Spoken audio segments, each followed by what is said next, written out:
जी बेटा, good morning. My self Amritpal Singh, botany faculty. तो बेटा आज का जो टॉपिक रहेगा वो है मेम्ब्रेन ट्रांसपोर्ट। ठीक है, तो सबसे पहले बेटा इस चीज को डिस्कस करेंगे कि इस टॉपिक की इंपॉर्टेंस क्या है। देखिए बेटा, अगर कोई भी सेल है, अगर मैं प्लांट सेल की बात करूं चाहे एनिमल सेल की बात करूं, देखिए ये है सेल मेम्ब्रेन। तो बेटा जो मॉलिक्यूल है, चाहे सेल के आउटसाइड टू इनसाइड जाए, ठीक है, या इनसाइड टू आउटसाइड ट्रांसपोर्ट करेगा, तो बेटा वो सेल मेम्ब्रेन को क्रॉस करेगा। तो इस टॉपिक के अंदर मुझे ये पढ़ना है कि ट्रांसपोर्ट किस तरीके से सेल मेम्ब्रेन मॉलिक्यूल्स को अलाउ करता है, outside to inside, inside to outside. ठीक है, अब मेम्ब्रेन जो ट्रांसपोर्ट है बेटा, यहाँ पे जनरली दो टाइप का होता है। एक होता है बेटा पैसिव ट्रांसपोर्ट,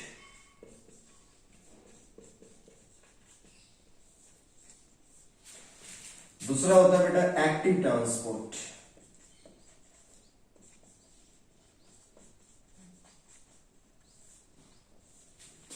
पैसिव ट्रांसपोर्ट और एक्टिव ट्रांसपोर्ट। ठीक है, सबसे पहले बेटा बात करेंगे पैसिव ट्रांसपोर्ट की। ठीक है, अब बेटा जो पैसिव ट्रांसपोर्ट होता है ना, ये energy independent process. Energy independent का मतलब कि पैसिव ट्रांसपोर्ट जब होगा मॉलिक्यूल का, तो वहां पर एनर्जी का कोई यूज नहीं होगा, एटीपी का कोई यूज नहीं होगा। तो ये एनर्जी इंडिपेंडेंट प्रोसेस है।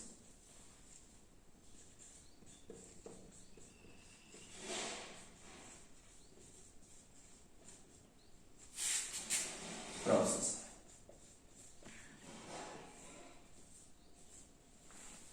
एनर्जी इंडिपेंडेंट मतलब एटीपी का यूज नहीं होगा इस प्रोसेस के दौरान। और दूसरा पॉइंट इसमें बेटा याद रखना है कि पैसिव ट्रांसपोर्ट में मॉलिक्यूल्स जो हैं वो हाई कंसंट्रेशन से लो कंसंट्रेशन की तरफ मूव करेंगे। मॉलिक्यूल का जो ट्रांसपोर्ट है वो हाई कंसंट्रेशन से लो कंसंट्रेशन की तरफ होगा।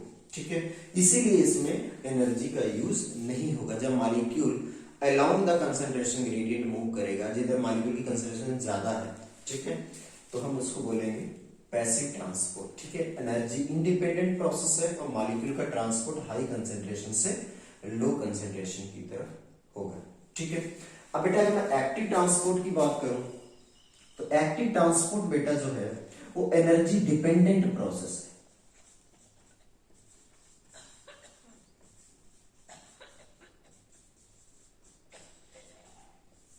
एनर्जी डिपेंडेंट प्रोसेस है। एनर्जी डिपेंडेंट प्रोसेस का मतलब ये है कि एक्टिव ट्रांसपोर्ट जब मॉलिक्यूल का होगा तो वहां एनर्जी यूज होगी। ठीक है, तो एटीपी यहां पे जो है वो मॉलिक्यूल के ट्रांसपोर्ट को करवाएगी, इसीलिए एनर्जी डिपेंडेंट प्रोसेस है। ठीक है, तो यहां पे जो मॉलिक्यूल का ट्रांसपोर्ट होगा बेटा वो लो कंसंट्रेशन से हाई कंसंट्रेशन की तरफ होगा। मॉलिक्यूल जो है वो लो कंसंट्रेशन से हाई कंसंट्रेशन की तरफ मूव करें। ठीक है, अब बेटा एक एक टॉपिक को जो है वो डिटेल में स्टडी करेंगे। सबसे पहले बात करेंगे हम पैसिव ट्रांसपोर्ट। ठीक है,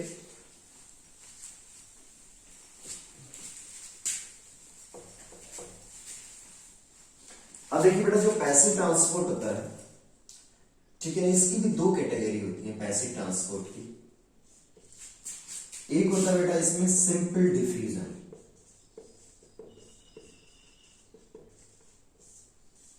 दूसरा होता है बेटा facilitated diffusion.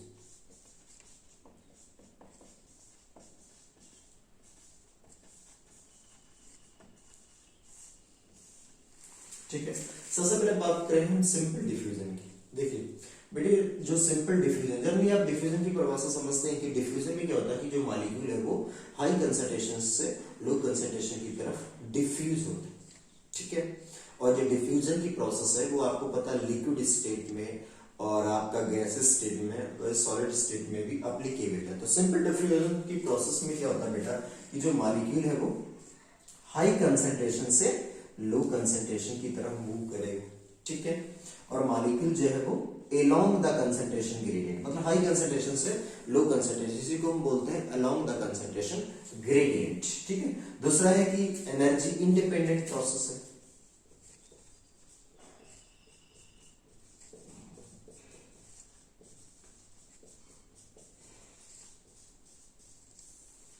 Energy independent process है। ठीक है, अब दूसरा देखिए जो सिंपल डिफ्यूजन की प्रोसेस है, ठीक है, ये नॉन सेलेक्टिव प्रोसेस है। नॉन सेलेक्टिव प्रोसेस का मतलब यहाँ पे ये है कि सिंपल डिफ्यूजन की प्रोसेस में जो भी मॉलिक्यूल ट्रांसपोर्ट होगा वो नॉन सेलेक्टिव होगा। जैसे बेटा सेल मेम्ब्रेन, ठीक है, गैसेस को अलाउ करेगी, ठीक है, तो जैसे ऑक्सीजन हो गया या CO2 होगा, कोई भी गैस जो है वो पास आउट होगी सेल मेम्ब्रेन से outside to inside, inside to outside, ठीक है, तो हम इसको बोलते हैं नॉन सेलेक्टिव प्रोसेस, ठीक है। बाकी बेटा सिंपल डिफ्यूजन की प्रोसेस में कोई भी ट्रांसपोर्ट प्रोटीन यूज नहीं होगी। Transport protein are not used, ठीक है। ट्रांसपोर्टर प्रोटीन का यहाँ पे कोई भी रोल नहीं होता है सिंपल डिफ्यूजन की प्रोसेस, ठीक है। तो बेटा सिंपल डिफ्यूजन की process high concentration to low concentration energy independent होती है, ठीक है, और transport protein are not use, ठीक है, इसमें कोई भी ट्रांसपोर्ट प्रोटीन का यूज नहीं होगा, ठीक है। अब देखिए सिंपल डिफ्यूजन की प्रोसेस में कौन कौन से मॉलिक्यूल ट्रांसपोर्ट करेंगे, ये सबसे इंपॉर्टेंट टॉपिक है। अब देखिए सिंपल डिफ्यूजन की प्रोसेस में बेसिकली हाइड्रोफोबिक मॉलिक्यूल ट्रांसपोर्ट करेंगे। हाइड्रोफोबिक मॉलिक्यूल ट्रांसपोर्ट करेंगे, कहने का मतलब ये है कि बेटा जैसे सेल मेम्ब्रेन, तो सेल मेम्ब्रेन आपको पता है कि जो मेनली फॉस्फोलिपिड्स और प्रोटीन का मिलकर बना है, ठीक है, और यहाँ पे सिंपल डिफ्यूजन की प्रोसेस में कोई भी ट्रांसपोर्ट प्रोटीन यूज नहीं हो रही है, तो मॉलिक्यूल कैसे ट्रांसपोर्ट करेगा, सपोज करिए कोई सेल, ठीक है। अब बेटा ये मॉलिक्यूल जो है वो सेल के आउटसाइड टू इनसाइड जब ट्रांसपोर्ट करेगा तो सेल मेम्ब्रेन में जो फॉस्फोलिपिड बाइलेयर होती है ना उसको क्रॉस करके मॉलिक्यूल ट्रांसपोर्ट करेगा। तो देखिए जो लिपिड बाइलेयर है, लिपिड बाइलेयर को कौन सा मॉलिक्यूल ट्रांसपोर्ट करेगा, जो हाइड्रोफोबिक होगा, क्योंकि लिपिड जो बाइलेयर है वो भी हाइड्रोफोबिक है, ठीक है, लिपिड आप जानते हैं हाइड्रोफोबिक है और मॉलिक्यूल भी हाइड्रोफोबिक होगा, तभी वो लिपिड बाइलेयर में डिसॉल्व होके आउटसाइड टू इनसाइड और इनसाइड टू आउटसाइड ट्रांसपोर्ट करेगा, ठीक है। तो पहले देखिए इंपॉर्टेंट पॉइंट ये कि सिंपल डिफ्यूजन में जो मॉलिक्यूल ट्रांसपोर्ट करेगा वो कैसा होगा, हाइड्रोफोबिक होगा। हाइड्रोफोबिक जो मॉलिक्यूल है वो जनरली सिंपल डिफ्यूजन के द्वारा ट्रांसपोर्ट होंगे, जिसमें गैसेस हो गया आपका, ठीक है। और दूसरी कैटेगरी, पहला तो हाइड्रोफोबिक, हाइड्रोफोबिक और जिसको हम नॉन पोलर भी बोलते हैं। हाइड्रोफोबिक और नॉन पोलर मॉलिक्यूल जो है वो सिंपल डिफ्यूजन से सेल मेम्ब्रेन को क्रॉस करेंगे। दूसरी कैटेगरी और है जो small अनचार्ज polar molecule, small अनचार्ज polar molecule, small अनचार्ज polar molecule. इसमें बेटा जैसे H2 आ गया, इथेनॉल आ गया, तो H2 और इथेनॉल जो है ना वो स्मॉल अनचार्ज पोलर मॉलिक्यूल है जो भी सिंपल डिफ्यूजन के द्वारा ट्रांसपोर्ट होगा। तो मेनली जो सिंपल डिफ्यूजन की प्रोसेस है वो हाइड्रोफोबिक और नॉन पोलर मॉलिक्यूल जो है वो ही ट्रांसपोर्ट होंगे, ठीक है। अब दूसरा है कि बेटा जो सिंपल डिफ्यूजन की प्रोसेस है वो किन किन फैक्टर के ऊपर डिपेंड करती है। अगर मैं उस फैक्टर की बात करूं तो बेटा देखिए हाइड्रोफोबिसिटी, जो मॉलिक्यूल जितना ज्यादा नॉन पोलर होगा, जितना ज्यादा उसके अंदर हाइड्रोफोबिसिटी होगी उतना ही वो जल्दी ट्रांसपोर्ट करेगा, हाइड्रोफोबिसिटी। दूसरा हो गया बेटा कंसंट्रेशन ग्रेडियंट, ठीक है, मैंने देखा है ना, हाई कंसंट्रेशन से लो कंसंट्रेशन, ठीक है। तो जितना ज्यादा कंसंट्रेशन का डिफरेंस होगा मॉलिक्यूल का अक्रॉस द सेल मेम्ब्रेन उतना ही ट्रांसपोर्ट रेट जो है वो ज्यादा होगा। तीसरा जो इंपॉर्टेंट फैक्टर है वो साइज, मॉलिक्यूल स्मॉल साइज का होगा तो वो जल्दी ट्रांसपोर्ट करेगा कंपेयर टू लार्ज मॉलिक्यूल, ठीक है। तो ये बेटा सारी कंडीशंस है सिंपल डिफ्यूजन। अब बात करेंगे फैसिलिटेटेड डिफ्यूजन में।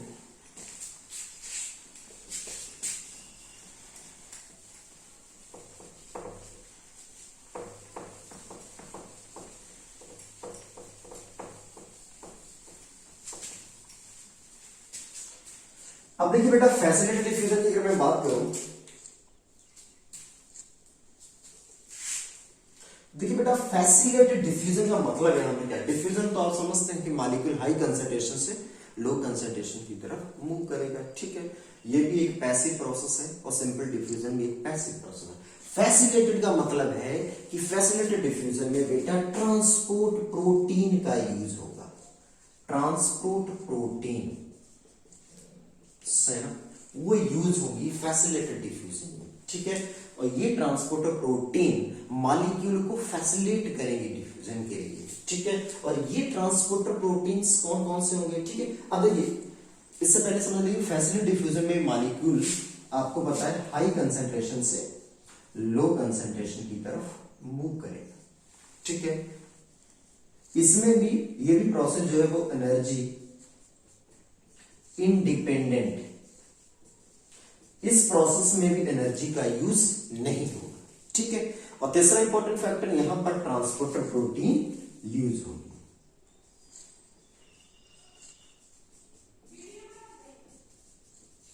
ट्रांसपोर्टर प्रोटीन यहां पे भी यूज होगी। और वो ट्रांसपोर्टर प्रोटीन कौन कौन से होते हैं बेटा, जैसे आप जानते हैं कैरियर प्रोटीन, और दूसरा है बेटा चैनल्स।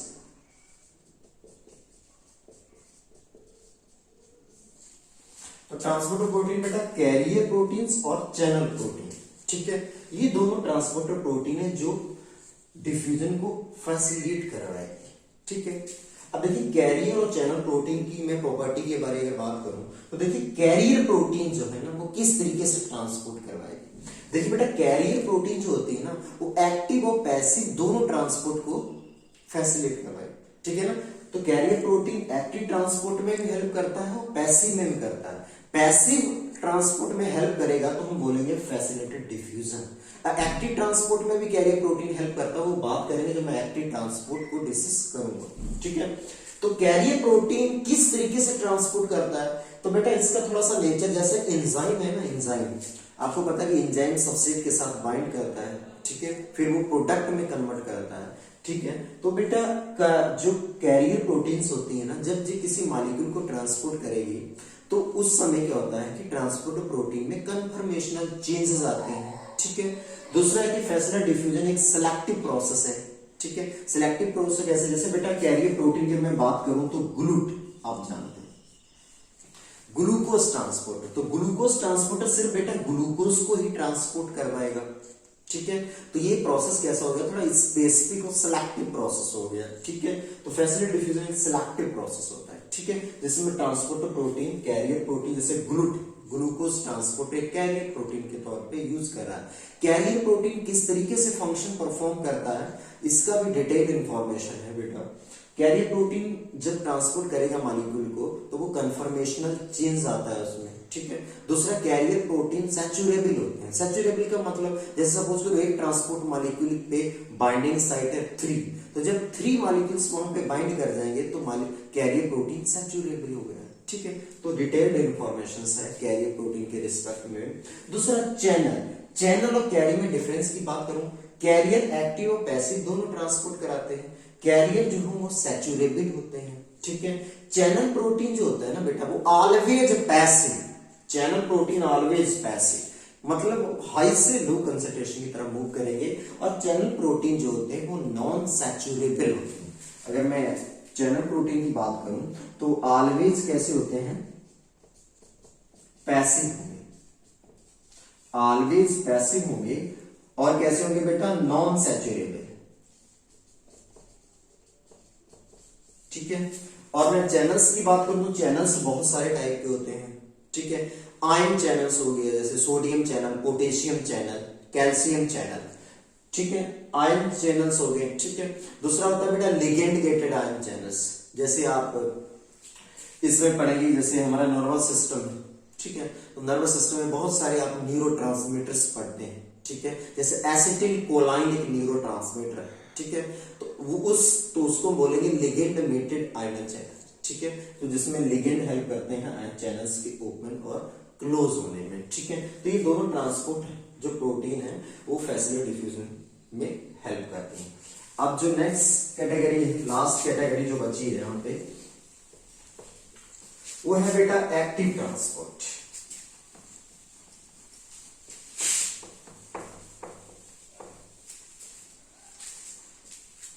अब देखिए बेटा जो एक्टिव ट्रांसपोर्ट की प्रोसेस है ये बेटा आपको पता है कि लो कंसंट्रेशन से हाई कंसंट्रेशन की तरफ मॉलिक्यूल्स जो है मूव करेगा। लो कंसंट्रेशन से हाई कंसंट्रेशन की तरफ मॉलिक्यूल यूज करेगा और यहां पे बेटा एनर्जी का यूज होगा। ये एनर्जी डिपेंडेंट प्रोसेस है एक्टिव ट्रांसपोर्ट, ठीक है। मॉलिक्यूल लो कंसंट्रेशन से हाई कंसंट्रेशन ट्रांसपोर्ट करेगा और यहाँ पे एनर्जी यूज होगी, ठीक है। दूसरा बेटा यहां पे भी ट्रांसपोर्ट प्रोटीन जो है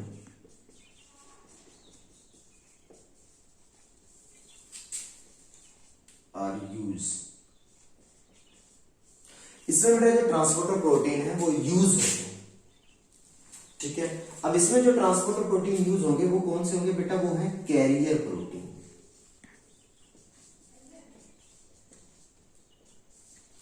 ठीक है। कैरियर प्रोटीन जो यहाँ पे यूज होंगे, और कैरियर प्रोटीन किस तरीके से फंक्शन करता है वो आपको बताएगा। अब देखिए एक्टिव ट्रांसपोर्ट में जो कैरियर प्रोटीन यूज होंगे ना, वो ट्रांसपोर्ट कैसे करेंगे, वो एक्टिव ट्रांसपोर्ट में हेल्प करेंगे, ठीक है। और कैरियर जो प्रोटीन वो सैचुरेबल होते हैं, सिलेक्टिव होते हैं, ठीक है।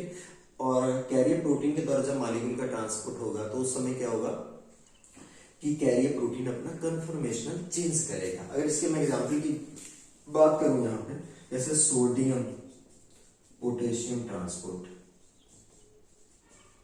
ये एक्टिव ट्रांसपोर्ट, ठीक है। सोडियम पोटेशियम पंप की अगर मैं बात करूं, ठीक है, सोडियम पोटेशियम पंप भी बोल सकते हैं, ठीक है। तो ये एक एक्टिव ट्रांसपोर्ट है, ठीक है। बाकी एक्टिव ट्रांसपोर्ट की मैं बात करूं तो देखिए अगेंस्ट द कंसंट्रेशन ग्रेडियंट और एनर्जी डिपेंडेंट प्रोसेस है, और यहाँ पे ट्रांसपोर्टर प्रोटीन कैरियर यूज होगी, ठीक है। एक्टिव ट्रांसपोर्ट एक सिलेक्टिव प्रोसेस है, ठीक है। तो बेटा ये सारी चीजें इस हुई कि जो मॉलिक्यूल का ट्रांसपोर्ट होगा सेल मेम्ब्रेन के अक्रॉस, वो कि कौन कौन से टाइप का होगा, किस तरीके से मॉलिक्यूल जो है वो ट्रांसपोर्ट करता है, ठीक है बेटा। Thank you.